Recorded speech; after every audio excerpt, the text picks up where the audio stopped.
দেখো সাগর, আমার পক্ষে তোমাকে বিয়ে করা সম্ভব না। তুমি প্লিজ এইভাবে বিরক্ত করো না। আমি তোমার সিনিয়র আপু, সেভাবে সম্মান করো। মিমের কথায় কিছু যায় আসে না সাগরের। এই এক কথা শুনতে শুনতে 3 বছর কেটে গেছে ওর, তাও মহারানীর মন বদলায়নি। আমি কি তোমাকে কখনো অসম্মান করেছি বলো? শুধু বিয়ে করতে চাচ্ছি, এটা কি অসম্মান করা?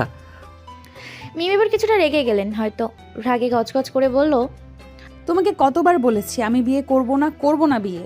তোমাকে বিয়ে করব না সেটা বলিনি, বিয়ে করব না কখনো এটাও বলেছি।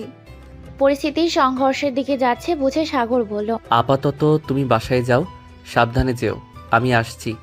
মিমকে ওখানে দাঁড়িয়ে থাকতে দেখে সাগর চলে গেল। কে জানে মেয়েটা কতক্ষণ রেগে থাকে। মিমের রাগকে বেশ সমীহ করে চলে সাগর। বছর 5 আগে মিমের ব্রেকআপ হয়েছে। ছেলেটা মিমকে ঠকিয়েছে। তারপর থেকে সম্পর্কের প্রতি মিমের এমন মনোভাব তৈরি হয়েছে।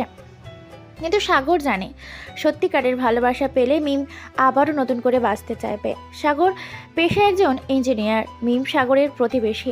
ওদের বাসা থেকে 5 মিনিট হাঁটলেই মিমদের বাড়ি। সাগরের থেকে মিম 2 বছরের বড়।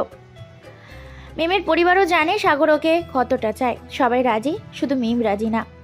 মা, সাগরের জ্বালায় অতিষ্ঠ লাগে আজকাল। ঘরে ঢুকেই রাগে গজগজ করতে লাগলো মিম।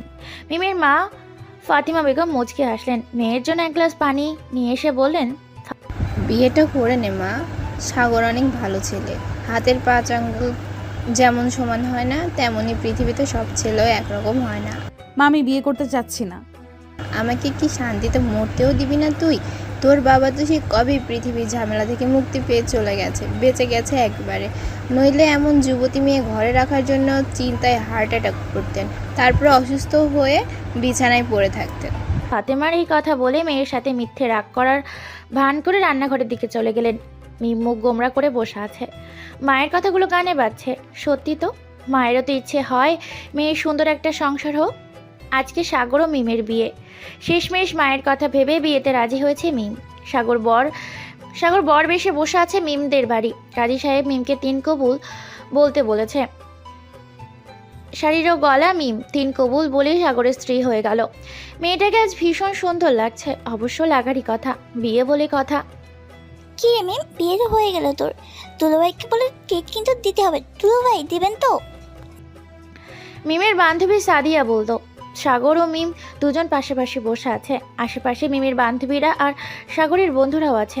সাগর হেসে সাদিয়াকে বলল, ট্রিট নেওয়ার বয়স হয়নি তোমার শালিকা, আগে বিয়ে করো তারপর ট্রিট নিতে এসো।